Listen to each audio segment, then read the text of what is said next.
Selamat datang dalam ibadah online Minggu 12 Juli 2020. Saya akan membacakan beberapa pengumuman. Yang pertama, bagi jemaat yang ingin beribadah di gereja, silakan datang setiap hari Minggu jam 9 pagi dengan mengikuti protokol kesehatan. Yang kedua, untuk persembahan dapat dikumpulkan di rumah masing-masing dan juga dapat ditransfer melalui rekening BCA atas nama Lydia Rahmat Erin. Kita akan memulai ibadah kita pada pagi hari ini. Kita akan mengangkat satu pujian dari nyanyian pujian nomor 15, ayat 1 dan 2, Puji Allah Bapa yang Maha Kuasa.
Panggilan berbakti pada pagi hari ini diambil dari Efesus 5 ayat 15 sampai 16. Karena itu, perhatikanlah dengan seksama bagaimana kamu hidup.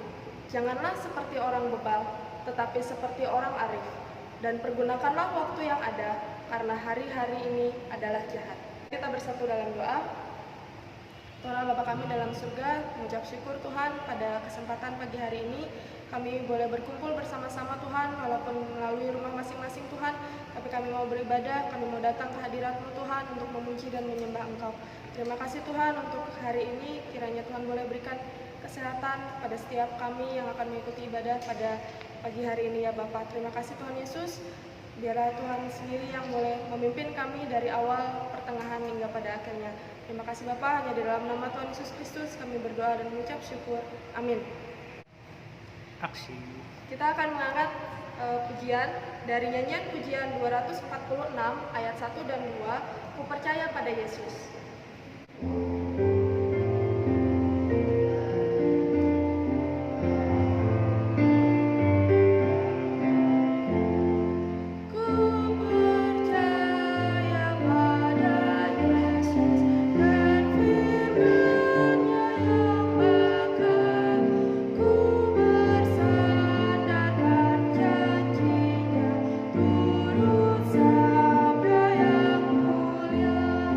Yeah.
akan angkat satu pujian, Kaulah Segalanya.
Selamat pagi dalam surga, Allah kami yang dimuliakan. Kami sungguh bersyukur Bapa pada pagi hari ini berkat anugerah dari karunia. Saat ini kami dapat beribadah bersama-sama jemaat di dalam kesempatan di tempat ini. Tanpa campur tangan Tuhan, kami akan dapat beribadah. Kalau Bapa kami sungguh bersyukur atas anugerah, atas kasih-Mu kepada kami telah nyatakan melalui hamba-hamba-Mu di tempat ini. Sehingga kami bersama-sama berjamaah memuji muliakan nama Tuhan. Biarlah Pak, apa yang kami lakukan pada pagi hari ini semuanya mendatangkan puji hormat bagi kemuliaan nama Bapa di surga.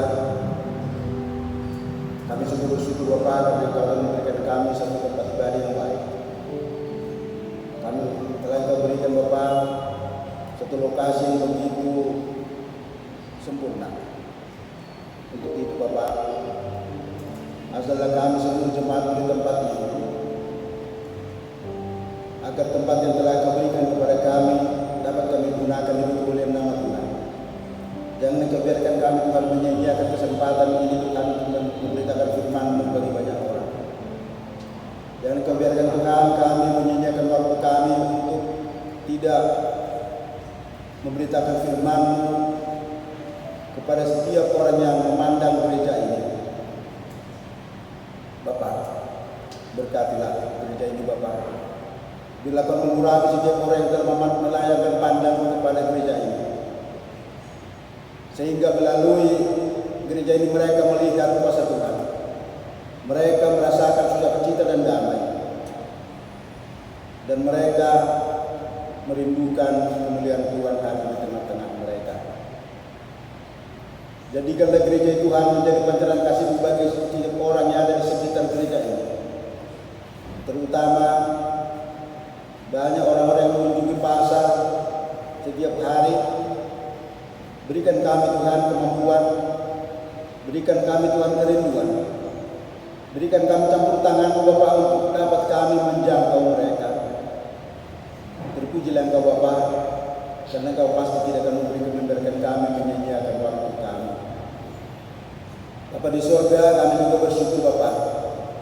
Dari tempat ini juga telah tersedia taman kanak-kanak. Bila Engkau Bapa memberkati setiap pengurus di yayasan taman kanak-kanak ini.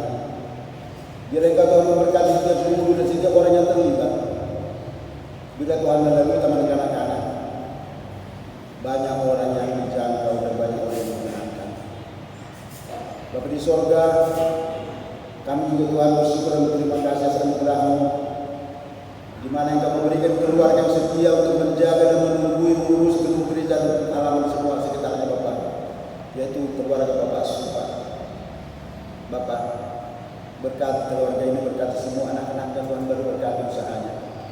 Kami rindu Bapa, di suatu saat kami bersama-sama memuji muliakan Tuhan di tempat ini. Namun bila kehendak Bapa yang terjadi. Bapa di surga, kami juga bersyukur Bapa, karena Engkau telah membentuk satu wadah, yaitu Gabungan Gereja Baptis Indonesia Bapa, yang mengayomi dan memberikan pengarahan kepada setiap gereja-gereja yang tergabung di dalamnya. Memang tahun ini tertunda untuk munas Bapa, namun kami akan percaya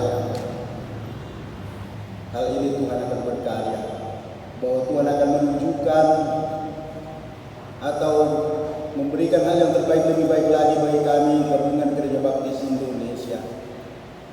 Bapak, berkati setiap organ yang ada di Gabungan Gereja Baptis Indonesia. Berkati setiap orang Tuhan yang telah terlibat. Engkau akan memberikan mereka kemudi dan hikmat, sehingga dengan kasih Tuhan mereka akan melakukan yang terbaik bagi kemuliaan nama Tuhan. Berkati keluarga mereka, berkati pekerjaan mereka. Berkati Tuhan sehingga mereka dengan tidak ragu dan bimbang, mereka akan melakukan apa yang indah di mata Tuhan. Bapa di surga, kami juga Tuhan bersyukur bila kami telah beberapa bulan tidak mempunyai gembala yang tetap. Namun kami sungguh bersyukur Bapa, karena Engkau telah memberikan kami seorang gembala pembimbing bagi kami, yaitu Bapak David. Bapa, berkati pelayanannya. Engkau melihat Tuhan dalam usia yang sudah umur, namun beliau tetap bersemangat memuji muliakan nama Tuhan. Beliau tetap bersemangat untuk melayani jemaat Bapak. Bahkan berkatilah hamba-Mu ini, berkati juga ibu, berkati semua keluarganya Bapak. Berikan beliau kesehatan yang baik, kesehatan yang prima dan sempurna, sehingga dengan demikian beliau sungguh bersukacita tetap, dan kami bersyukur kepada-Mu Bapak. Dan kami juga bersyukur Bapak, bila Tuhan telah memberikan satu gambaran bagi kami, itu calon gembala bagi kami, itu Bapak Kastas itu. Kami berdoa Bapak, biarlah apa yang telah direncanakan akan terwujud mulai bulan Agustus. Namun juga kami berdoa kepada Bapak, bila Engkau mengirimkan Bapak Kastas itu di tempat ini, berilah kami Tuhan kesatuan hati. Berikan kami Tuhan hati yang sungguh tulus antara satu dengan lain, untuk saling mengisi, saling melayani, agar kemuliaan Tuhan terpancar di tempat ini. Namun kami tidak lupa Bapak berdoa untuk jemaat di Cisaeng nanti yang ditinggalkan oleh hamba-Mu Bapak Kasas itu. Tentu mereka juga membutuhkan seorang gembala Bapak. Oleh karena itu Bapak, kami menyerahkan jemaat tersebut. Biarlah Tuhan akan menolong mereka untuk menjadikan seorang gembala bagi mereka sebagai pengganti dari Bapak Kasas itu.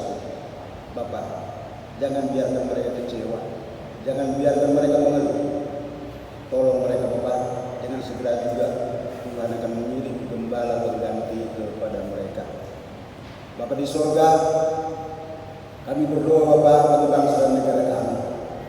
Seperti Tuhan ketahui saat ini Bapak, wabah COVID-19 yang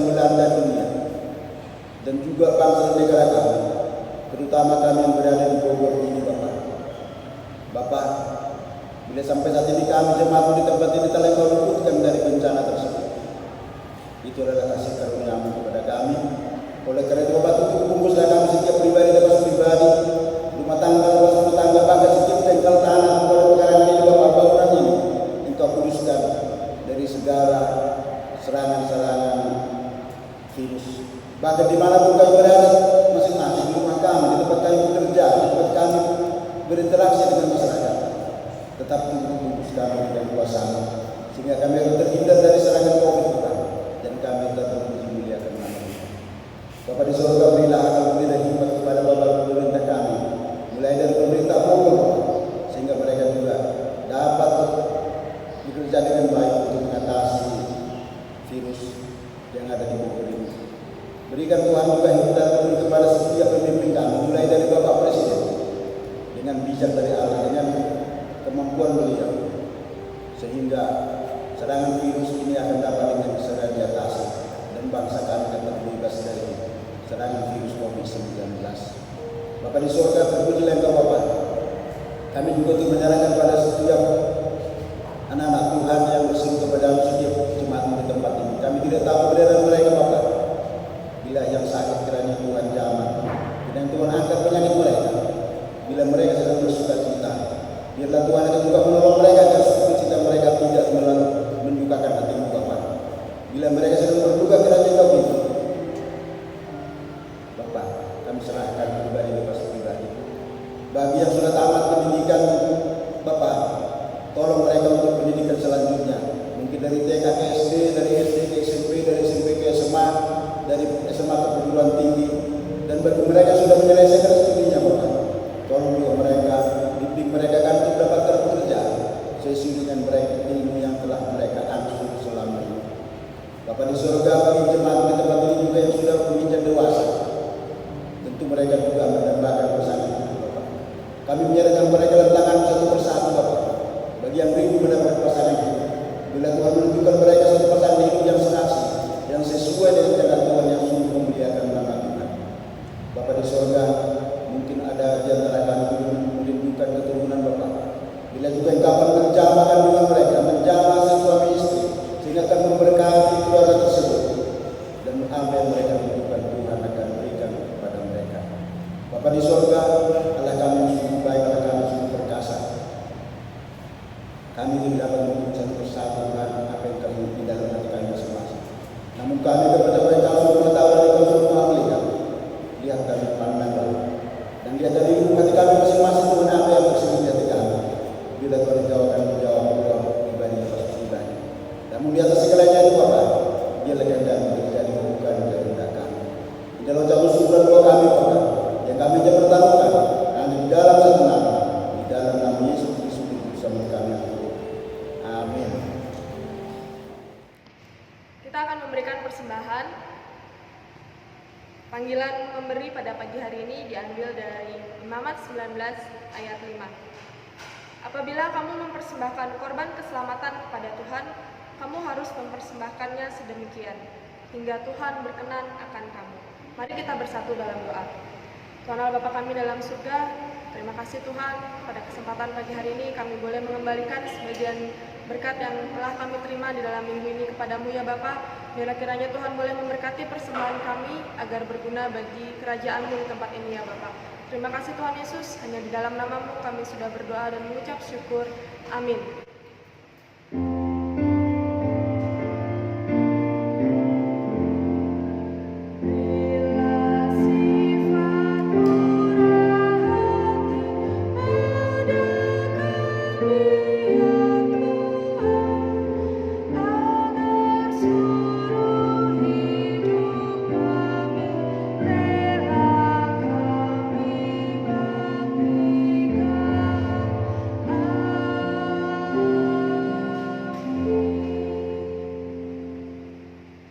Khotbah pada pagi hari ini akan dibawakan oleh Pendeta David Sumarto. Namun sebelumnya kita akan angkat satu pujian, Janjimu Seperti Fajar.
Ibu dan saudara sekalian diberi kesehatan.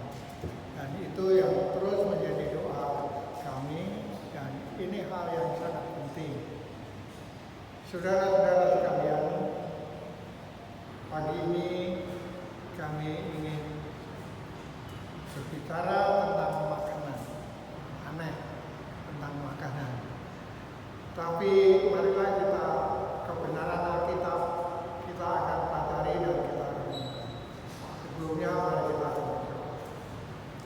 Bapa, kami siap untuk mendengarkan firman-Mu, dan Tuhan kiranya Engkau berkenan akan menolong kami. Berfirmanlah kepada kami, kuasai dengan Roh Kudus, dan hamba-Mu yang hina dan bodoh ini Engkau akan pakai. Dalam nama Tuhan Yesus Kristus kami menaikkan doa. Amin.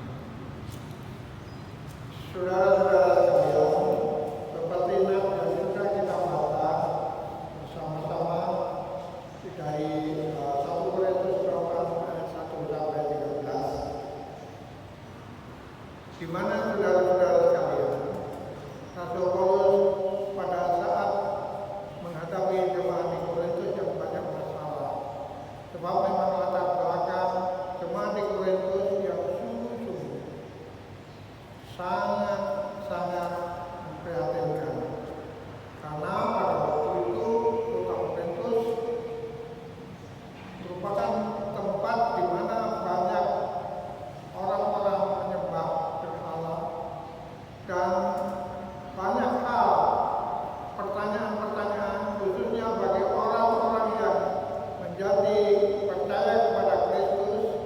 Banyak pertanyaan karena mereka dilatar belakangi oleh kebiasaan-kebiasaan atau adat istiadat, dan banyak pertanyaan yang disampaikan. Pada saat ini, saudara-saudara sekalian, kita berbicara pada waktu Rasul Paulus ditanya masalah makanan dan cara makan, itu dipermasalahkan. Bahkan banyak yang lain, misalnya masalah pernikahan, masalah hal yang lain, dan adat istiadat yang lain dibicarakan. Pagi ini kita akan berbicara khususnya masalah makan. Saya ingat sebelum saya pindah ke Lampung, saya diminta untuk melayani di Bukit Tinggi, dan saya berdoa, Tuhan, biarlah Engkau saja jadi. Jangankan ke Bukit Tinggi, ke Kalimantan yang sebelumnya yang kami rindukan sampai saat ini, dan merindukan bisa melayani di Kalimantan. Tapi kami sudah selesai di sana, saya dan istri sudah ke Kalimantan Barat. Tapi ada teman-teman yang mengatakan, pergi aja ke Kalimantan Tengah dan yang lain. Saya ceritakan di Bukit Tinggi, lama di Bukit Tinggi, dulu gereja di sana sehubungan dengan adanya rumah sakit waktu di Bukit Tinggi. Lalu rumah sakit itu pergi, nah pegawai-pegawainya yang berbakti di situ juga ikut pindah ke Lampung ke Pangandaran. Ada beberapa, lalu akhirnya lama sekali gereja itu kosong, tidak ada gembala. Dan saya berdoa, ternyata Tuhan meninggalkan lagi, dan saya harus ke tempat lain. Saudara, di sana ada seorang hamba Tuhan yang cukup baik, dan gereja itu menjadi berkembang. Tapi menjadi masalah, yaitu pada waktu tahun baru, mereka adakan tahun baru, perayaan tahun baru. Rupanya saudara-saudara, mereka pesta yang tidak terlalu banyak. Mereka menyembelih kerbau.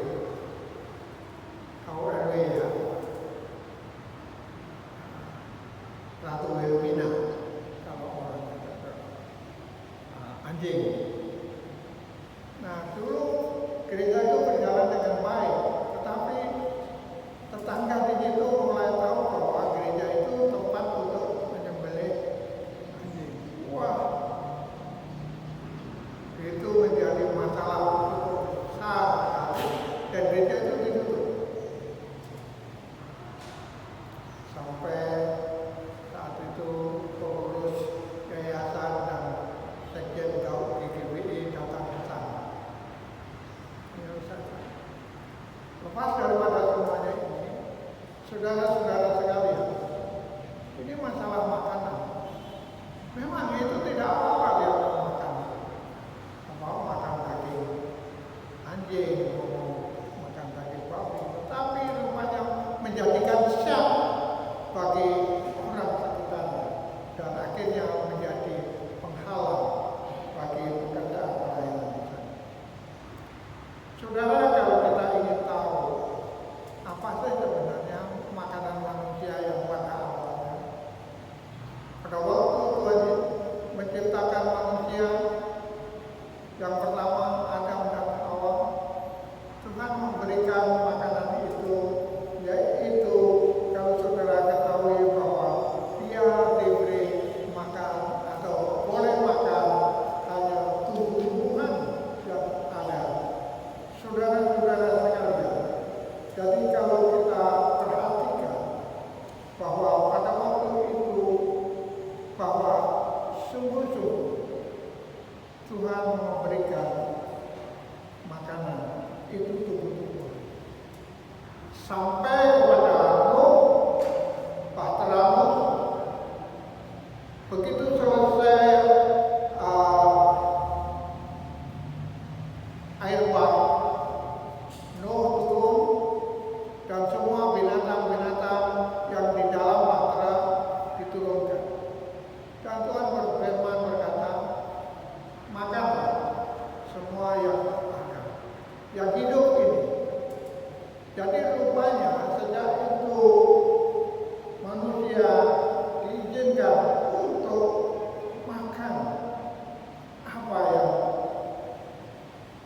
dianggapnya mereka itu baik, dan sungguh-sungguh makanan itu diperkenankan.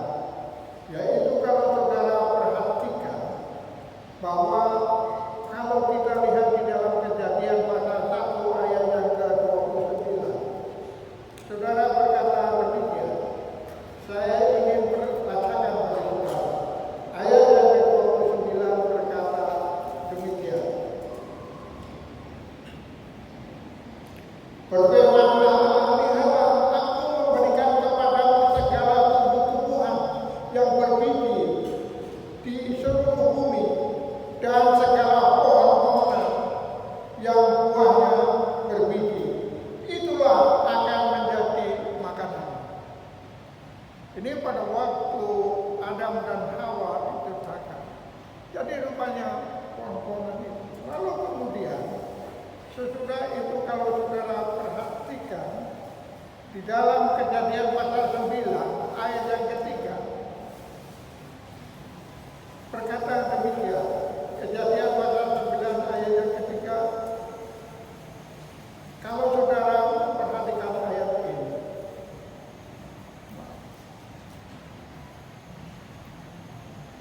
segala yang bergerak, yang hidup akan menjadi makananmu.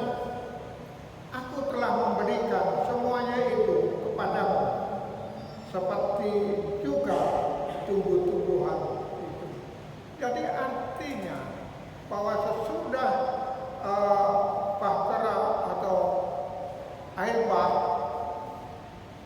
Nuh, rupanya Tuhan memberikan perintah kepada Nuh, memberikan silakan yang bergerak, ini boleh kamu makan, ini makanan.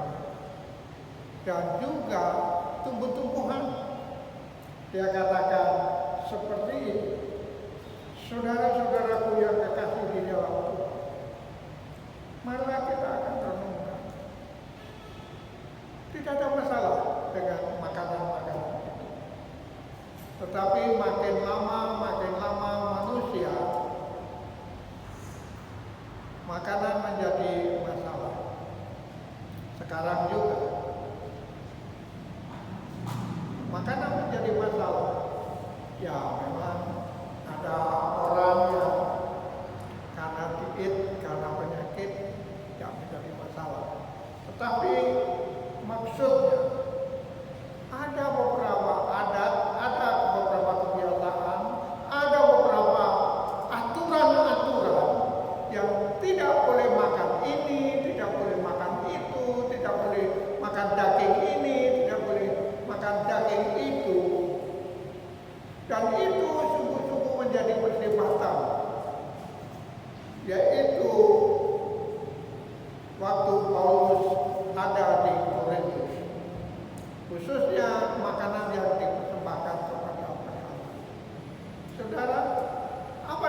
Tapi manusia menciptakannya, lalu memberikan kesaksian. Ya, saya masih ingat waktu saya kecil, saya di Kediri, tetangga sama Pak Marga. Waktu kecil, ibu saya selalu beri saksian setiap malam Jumat kepada mbah saya yang sudah meninggal. Yaitu diberikan saksian, yaitu ada kembang, ada apam, atau makanan yang lain. Dan makanan itu tidak boleh kita dapat, tidak boleh itu untuk nenek kamu, untuk kakek kamu, jangan dimakan. Ya, sentuh pun tidak. Saudara-saudara sekalian, itu biasa. Dan juga pada waktu Lebaran itu kalau di Jawa beda di sini. Kalau di sini di Jawa itu kupatan itu sesudah Lebaran baru seminggu Lebaran kupat. Katanya ibu saya, Lebaran kupat itu adalah Lebaran untuk anak-anak yatim piatu. Jadi makanya itu kupat itu digantung di ambang pintu situ. Yaitu untuk mereka dimakan. Jadi kita tidak boleh menyentuhnya, tidak boleh memakan. Nah, hal-hal itu banyak perkara-perkara yang akhirnya mengikat. Sampai sekarang juga. Saudara-saudaraku yang terkasih, saya kira di daerah-daerah atau di suku-suku di negara kita banyak adat istiadat, khususnya mengenai makanan. Tetapi apa diajarkan oleh Alkitab tentang makanan itu? Supaya jangan kita karena makanan akhirnya menjadi penghalang kita. Karena makanan iman kita terganggu. Mengapa saya harus berbicara masalah makanan? Sebab di masyarakat kita masih ada menganggap bahwa makanan ini menjadi penghalang kita masuk kerajaan. 2 minggu yang lalu kita berkata atau saya berkhotbah tentang bahwa kerajaan Allah itu bukan masalah makanan. Tetapi sekarang kita akan berbicara yaitu bahwa makanan tidak membawa kita lebih dekat kepada Allah. Itu saudara baca di dalam ayat yang ke-8. Saudara-saudara sekalian, marilah kita akan menemukan apa yang diajarkan kita. Kalau kita memperhatikan tadi adat istiadat, kalau saudara perhatikan di dalam Markus pasal 7, kita perhatikan Markus pasal yang ke-7, ayat yang ke-5. Saya ingin bacakan Markus pasal 7 ayat yang ke-5. Karena itu orang-orang Farisi dan ahli-ahli Taurat itu bertanya kepadanya, mengapa murid-muridmu tidak hidup menurut adat istiadat nenek moyang kita, tetapi makan dengan tangan yang nasi. Jadi rupanya orang-orang Yahudi, orang-orang Farisi, ahli-ahli Taurat itu mengajarkan dan supaya mereka taat kepada adat istiadat dibandingkan daripada perintah-perintah Allah. Dan hal ini dipertanyakan kepada Tuhan Yesus, mengapa muridmu tidak menuruti adat istiadat nenek moyangmu? Nah, hal ini saudara-saudara sekalian, kalau kita perhatikan di dalam ayat 8 di dalam Markus ini sampai 11, perintah Allah kamu abaikan untuk berpegang pada adat istiadat manusia. Yesus berkata pula kepada mereka, sungguh pandai kamu menyampaikan perintah Allah supaya kamu dapat memelihara adat istiadat sendiri.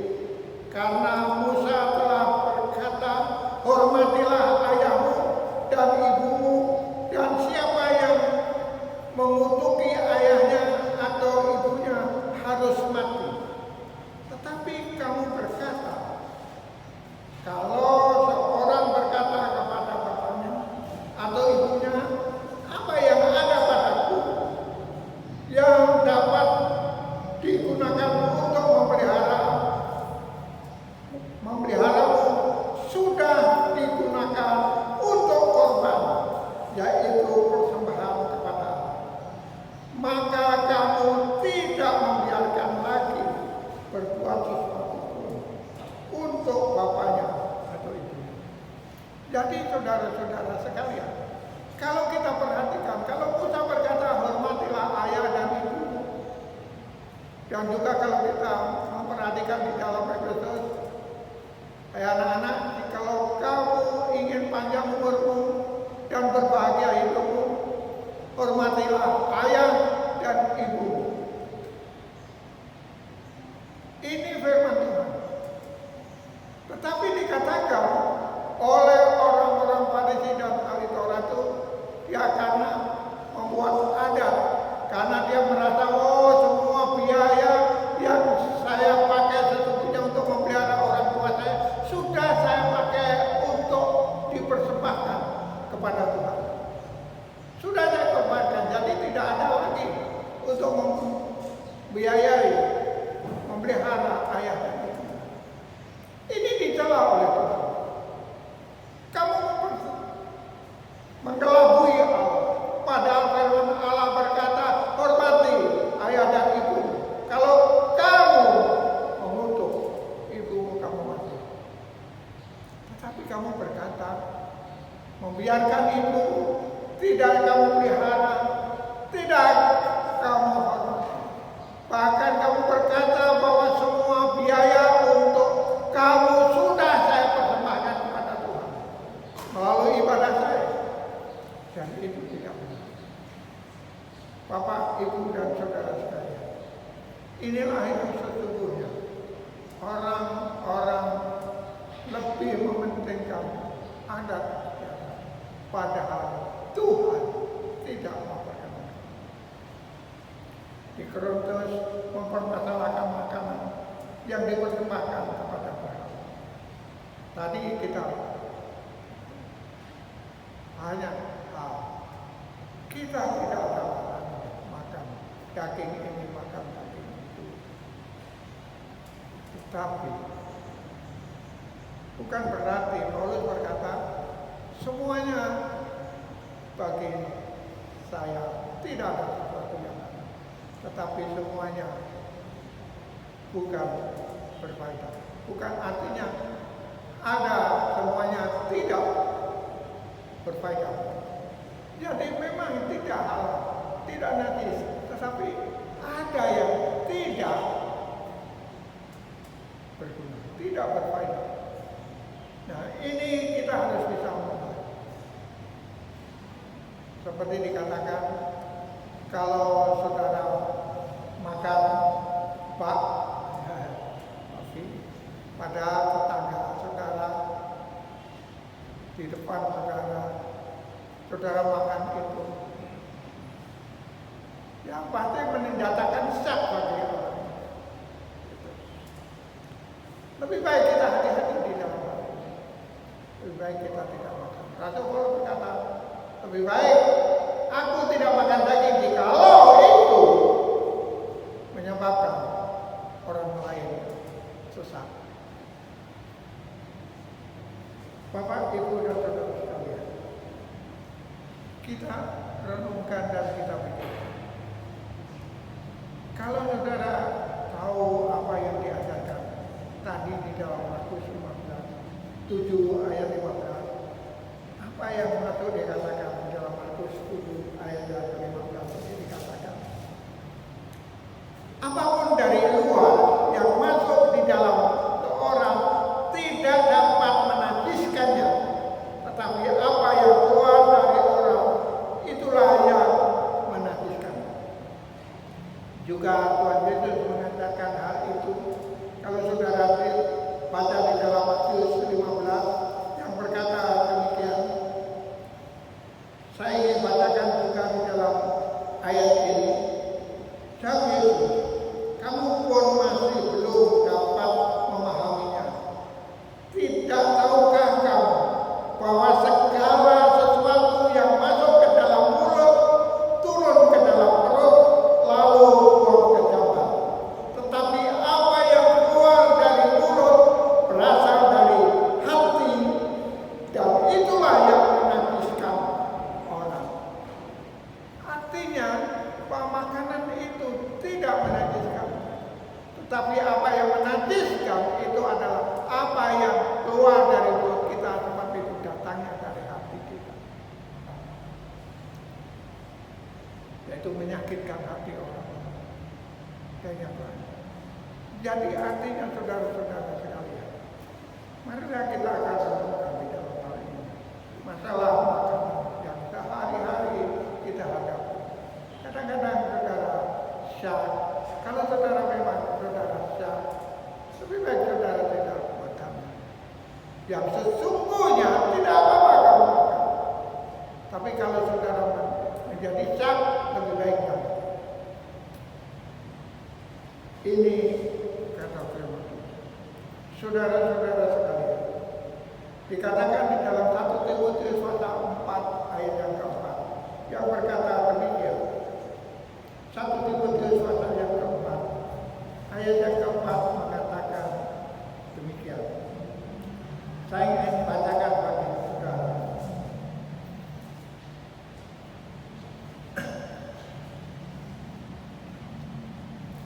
Satu Timotius pasal 4 ayat yang keempat. Saudara perhatikan ayat ini.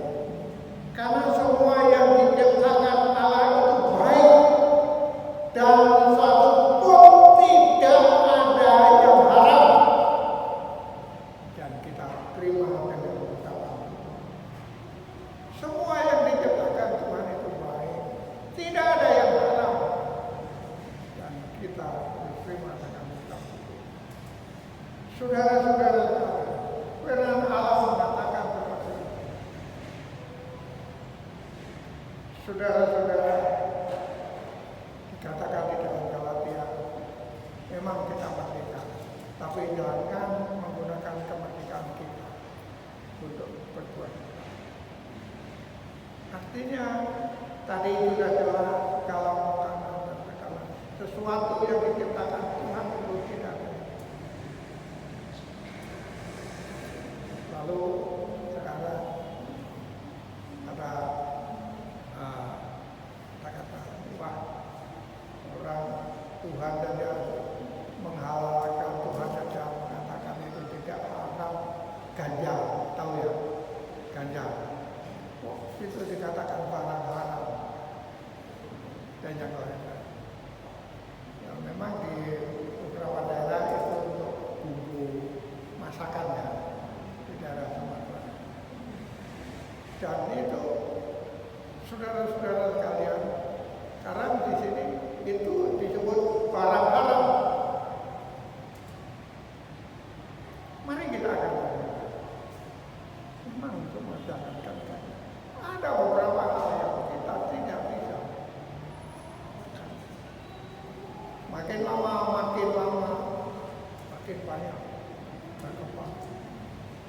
Saudara-saudara yang terkasih, kita pikirkan dan kita renungkan. Sebab sekali lagi, apa yang diciptakan Tuhan itu baik. Dalam Roma pasal 14 ayat 14 sampai 15 berkata demikian. Aku tahu dan yakin dalam Tuhan Yesus bahwa tidak ada sesuatu yang najis dari dirimu sendiri. Hanya bagi orang yang beranggapan bahwa sesuatu adalah najis, bagi orang itulah sesuatu itu najis. Sebab jika engkau menyakiti hati saudaramu,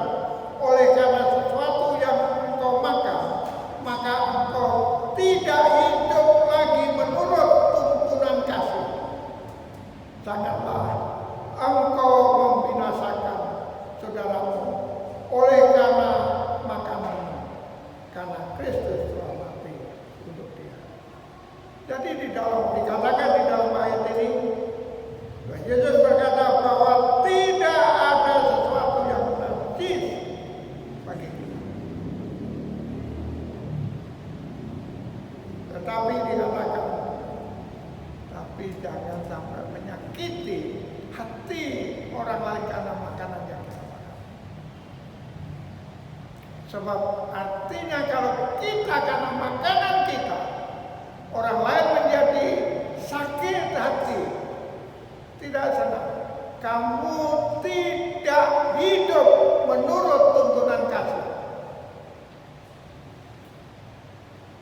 Artinya saudara-saudara sekalian, walaupun kita merdeka, walaupun kita bebas, tetapi ingat bahwa kita hidup di dalam kasih. Kita harus menghargai, kita harus menghormati, kita harus mengasihi mereka.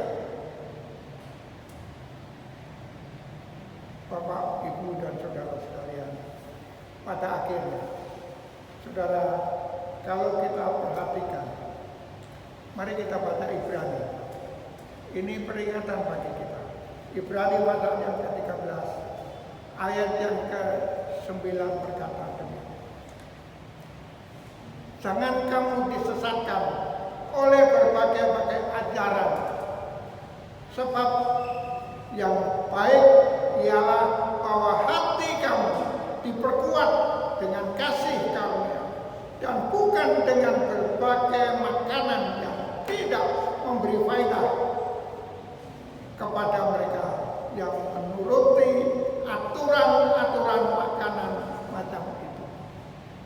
Jadi jangan sampai kita disesatkan karena aturan-aturan makanan itu. Tetapi supaya kita benar-benar, kita merdeka, kita tidak ada aturan menurut Alkitab. Tapi jangan sampai kita disesatkan.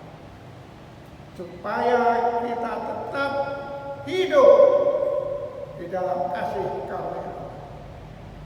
Kasih karunia dan bukan hidup karena aturan-aturan. Bapak, Ibu, dan saudara sekalian, mengapa saya berkata seperti ini? Ini adalah menjadi penghalang kita. Itulah sebabnya hal yang kadang-kadang terlewat makanan ini, orang akhirnya menjadi sah dan yang lain-lain. Sekali lagi, tidak ada suatu barang yang najis. Makanan yang kita makan, tetapi yang keluar dari hati kita yang menyakitkan hati orang lain, itulah sebabnya mari di dalam kehidupan kita bermasyarakat, kita hidup bersama, maka dengan saudara. Saya dalam keluarga istri saya, dan istri saya adalah anak yang terbesar. Semuanya 9. Yang satu orang Kristen karena dia menikah dengan orang Manado. Dan yang lain semua Muslim. Yang 2 haji.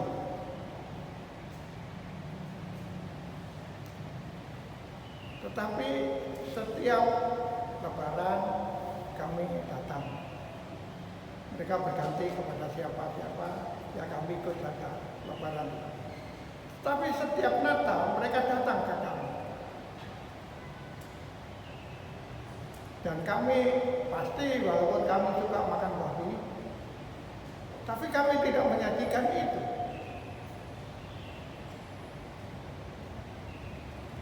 Saudara-saudaraku yang terkasih di dalam Tuhan, kami hidup. Bahkan akhirnya adik-adik istri saya dan iparnya, kalau ada masalah keluarga, selalu datang kepada kami. Minta nasihat dan saya nasihati. Mereka tahu bahwa saya pendeta. Mereka tahu bahwa saya berbeda keyakinan. Tetapi mereka selalu mendengar. Bahkan sampai saat ini mereka selalu WA dan minta nasihat. Dan pernah kami kumpulkan 2 kali adik-adik istri saya khusus di Jatiluhur di sana. Satu malam dan istri saya suruh berbicara tentang keyakinan ini. Dan dia bersaksi. Dan mereka mendengar. Dan mereka sungguh menghargai kami. Karena dia tidak memaksakan kami. Tapi biarlah Roh Kudus yang berkata. Inilah saudara-saudara sekalian. Kehidupan kita hubungan dengan makanan. Jangan sampai kita tersesat karena makanan. Karena kita sudah berbuat baik, sudah beribadah, kita sudah mempersembahkan korban, persembahan persembuluhan. Apakah persembahan persembuluhan kita itu mengambil hak uang orang tua yang sesungguhnya itu bagian kita untuk memelihara orang tua kita? Kalau itu diambil, ibadah kita sia-sia. Sebab inilah saudara-saudara yang perlu kita sungguh-sungguh kita renungkan, kita pikirkan supaya kita benar-benar hal yang kecil ini jangan menjadi batu sandungan bagi hidup kita dalam ibadah kita. Terima kasih, Tuhan memberkati kita. Mari kita akan berdiri bersama-sama untuk ibadah kita. Kita akan mohon berkat.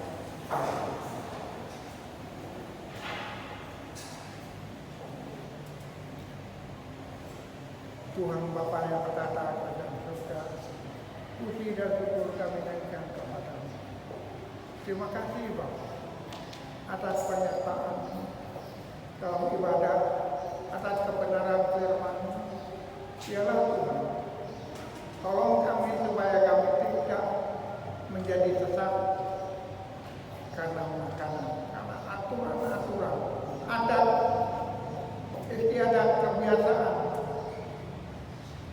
tidak akan melebihi dari itu. Terima kasih. Dan kiranya Tuhan berkenan memberkati jemaat yang hadir maupun yang berada di sini.